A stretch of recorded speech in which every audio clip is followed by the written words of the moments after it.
Hello friends, welcome to our channel Rajput SKM study. तो दोस्तों, आज हम स्टार्ट करने वाले हैं क्लास 12 फिजिक्स, जो कि हमारा चैप्टर 2 क्लास 12 फिजिक्स के हम चैप्टर 2 का आज स्टार्ट करने वाले हैं। पिछली वीडियो में मैंने आप सभी को चैप्टर 1 विद्युत आवेश तथा क्षेत्र को पूरी तरह पढ़ा दिया, जितने भी इम्पोर्टेंट टॉपिक थे। तो आज से हम चैप्टर 2 के जितने भी इम्पोर्टेंट टॉपिक है उसको हम पढ़ेंगे। तो हमारा जो चैप्टर 2 है वो स्थिर विद्युत विभव तथा धारिता है। तो हमारा जो आज का चैप्टर 2 का पहला टॉपिक है वो आपका वैद्युत विभव है। तो वैद्युत विभव के बारे में हम जानेंगे, यानी कि इलेक्ट्रिक पोटेंशियल। तो इसे हम जान लेते हैं। तो वैद्युत विभव क्या होता है? तो एकांक धन परीक्षण आवेश को अनंत से वैद्युत क्षेत्र में किसी बिंदु तक लाने में जितना कार्य करना पड़ता है उसे उस बिंदु पर वैद्युत विभव कहते हैं। यानी कि जो आपका एकांक धन परीक्षण आवेश है वो अनंत से वैद्युत क्षेत्र में किसी बिंदु तक लाने में जितना कार्य करना पड़ता है उसे ही हम उस बिंदु को ही वैद्युत विभव कहते हैं। जैसे आप चित्र के माध्यम से समझ लीजिए, जैसे कि आपका ये देख लीजिए, ये है आपका वैद्युत क्षेत्र। ये आपका वैद्युत क्षेत्र हो गया।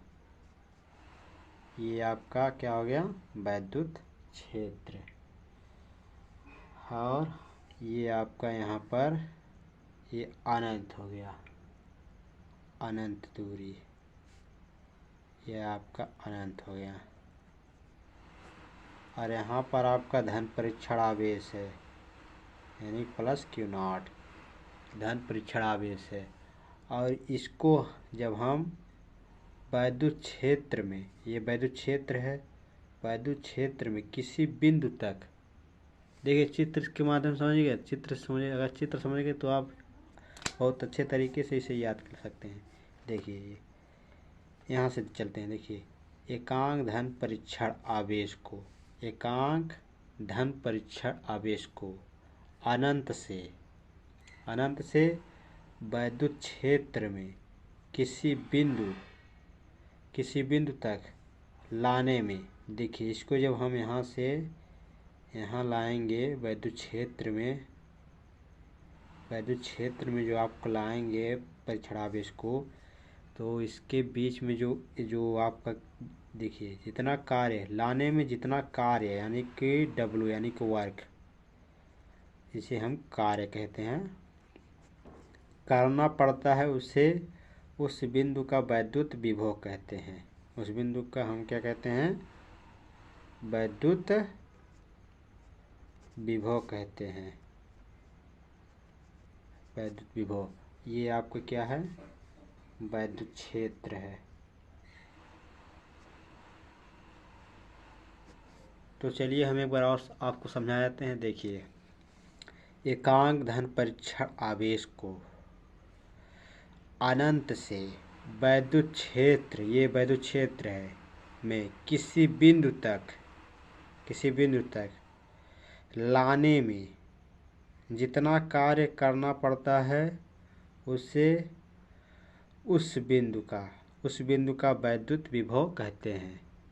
तो आप सभी इतना समझ गए होंगे। चलिए तो आगे हम देख लेते हैं धन परीक्षण इसका फार्मूले को। तो और लिखेंगे हम नीचे, यदि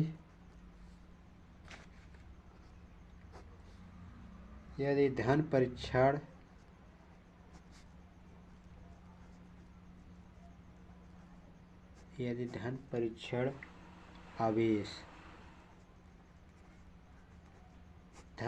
आवेश इसको हम किससे दर्शाते हैं? तो आप धन है तो यानी कि प्लस हो जाएगा, और क्यू नॉट आपका धन परीक्षण आवेश है, को अनंत से वैद्युत क्षेत्र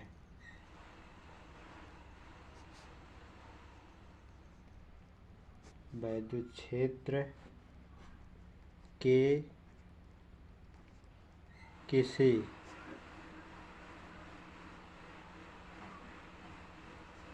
बिंदु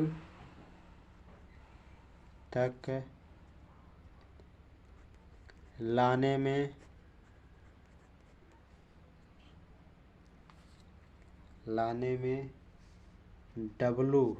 W कार्य करना पड़ता है, कार्य करना पड़ता है, तब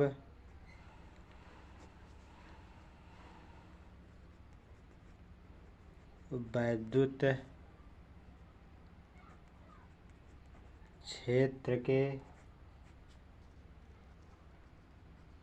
उस बिंदु पर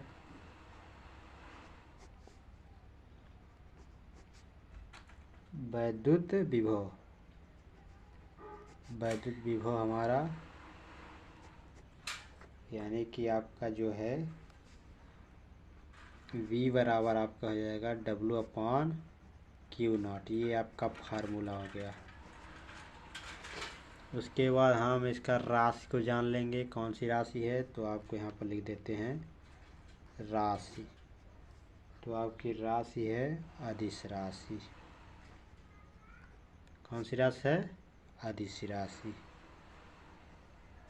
उसके बाद हमारा आ जाता है मात्रक। तो मात्रक हम बहुत आसानी से निकालेंगे। तो मात्रक ये देखिए W यानी कार्य का मात्रक क्या है? जूल। उसके बाद हमारा आ जाता है प्रति यानी कि Q0 यानी Q आवेश है। तो आवेश का मात्रक आप क्या है? आवेश का मात्रक कूलाम है। तो ये आपका हो गया जूल प्रति कूलाम। या फिर हम इसका एक और लिख सकते हैं शॉर्ट में यानी वोल्ट। इसका वोल्ट भी होता है। अगर ये भी लिख देंगे तब भी सही हो जाएगा और ये लिख देंगे तब भी आपका सही हो जाएगा। उसके बाद हमारा आ जाता है बीमा हम बता देते हैं आपको।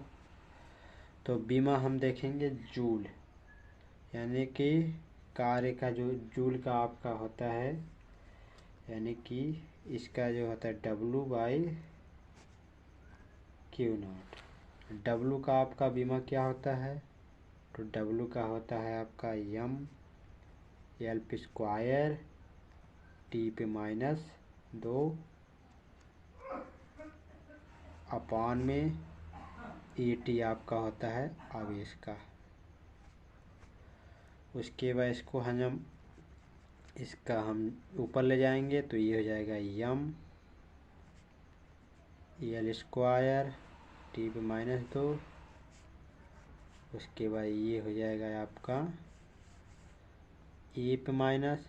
जब ये देखिए जब ये ऊपर जाएगा तो आपका ये प्लस में है तो ऊपर जाएगा माइनस में हो जाएगा यानी कि A- तो यहाँ पर T/-1। अब इसका हम गुणा करा देंगे तो आपका आ जाएगा M तो नहीं है तो M इसे उतार देंगे, L भी नहीं है तो L/² ET। अब देखिए T/-1 T/-2 तो ये T/-3 हो जाएगा और ये A/-1 तो A/-1 ये आपका हो गया बीमा यानी कि V की बीमा। तो ये थी हमारी चैप्टर 2 की वैद्युत विभव की परिभाषा, सूत्र, मात्रक, बीमा। तो इस वीडियो में मैंने आप सभी को परिभाषा, सूत्र, मात्रक, बीमा को बहुत ही अच्छे तरीके से बताया। तो इसे स्क्रीनशॉट मार लीजिए। अगर वीडियो पसंद आए हो तो लाइक शेयर कमेंट जरूर कीजिएगा। चैनल पर नया चैनल को सब्सक्राइब जरूर कीजिएगा। अगर वीडियो पसंद न आई हो तो इसे एक बार दोबारा ज़रूर देख लीजिएगा क्योंकि ये बहुत ही अच्छे तरीके से मैंने आप सभी को बताया। तो इसमें देखिए ये अगर आप ये देखिए यहाँ पर अगर चित्र को आप देख लेते हैं तो इस चित्र को अगर समझ लेते हैं तो आप आसानी से इसे बहुत ही आसानी से निकाल सकते हैं। तो अगली टॉपिक हमारी होगी चैप्टर 2 की जो स्थिर वैद्युत विभव है धारिता, उसकी जो होगी वैद्युत विभवांतर, यानी विभवांतर की होगी हमारी दूसरी टॉपिक। तो इसको भी हम बहुत अच्छे तरीके से देखेंगे। तो लाइक शेयर कमेंट जरूर कीजिएगा, सब्सक्राइब तो ज़रूर कीजिएगा। तो चलिए मिलते हैं हम नेक्स्ट वीडियो में। धन्यवाद।